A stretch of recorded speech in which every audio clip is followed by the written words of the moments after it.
Samantala, dating presidente ng malaking business community sa bansa, ikinababahala ang mga insidente ng kidnapping sa kapwa Chino. Ang detalye, alamin natin kay Kapatid Sheena Torno.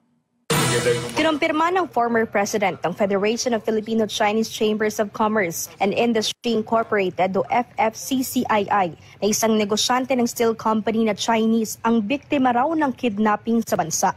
Ang nakababahala pa raw dyan, isa lamang yan sa 10 Chinese nationals na kinidnap simula noong buwan ng Enero kasalukuyang taon. The kidnapping is still a problem. So medyo concern sa amin yan, yung mga locals. Kasi local businessman na ang tinatarget. So yun ayaw namin yan. So we want this to be addressed as soon as possible. And Binibigyang din ng presidente at CEO ng Lamoyan Corporation na kailangang matigil at masugpo ang mga nasa likod nito. Ang ganitong uri raw kasi ng insidente o pangyayari ay posibleng makaapekto sa ekonomiya ng Pilipinas. Kung maalala, isang Chinese student ang nakaligtas matapos dukutin ng mga hindi pa nakilalang sospek kung saan pinutulan ito ng isang daliri. How do we address this? I'm all for restoring death penalty for kidnappers. Yan ang solution dyan eh. In China, pag nahuli ka ng kidnapping, isang bala ka lang. Talagang papatayin ka doon eh. So walang kidnapping sa China, takot sila eh. Papatayin sila. Pati yung drug cases, papatayin ka talaga in China. Ang masama pa dyan, yung kidnap victims, once na-rescue, we file cases, natatakot yung mga victims maging witness sa court.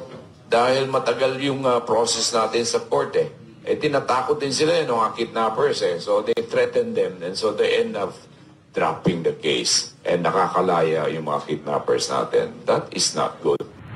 Sa gitna ng mga ulat ng kidnapping, harassment at pagtaas ng tensyon sa seguridad sa bansa, nito lang nakaraang linggo, nagpalabas din ng safety advisory ang Ministry of Foreign Affairs ng China para sa lahat ng Chinese citizen na nasa Pilipinas o may planong bumisita. Kaugnay nito, pinaalalahanan ng China ang mga mamamayang Chino na masusing subaybayan ang kalagayan ng seguridad sa lokalidad at pag-ibayuhin ang kamalayan at kahandaan sa panahon ng emergency. Iwasan ang hindi kailangang paglabas at lumayo sa mga pagtitipong pampolitika o matataong lugar at iba pa. Dagdag pa ni Dr. Pedro, nawawala ang tiwala ng foreign investors kapag may mga ulat ng kidnapping lalo na kung hindi ito nare-resolba. Nababawasan daw kasi ang kumpiyansa ng mga dayuhang mamumuhunan sa Pilipinas.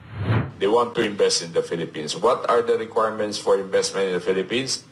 Peace and order. Kailangan sigurado tahimik at hindi sila delikado pag pumunta rito. Ayaw namin yung kidnapping. Ayaw namin yung mga gulo na it could be political turmoil, it could be geopolitical, but ayaw nila ng gulo.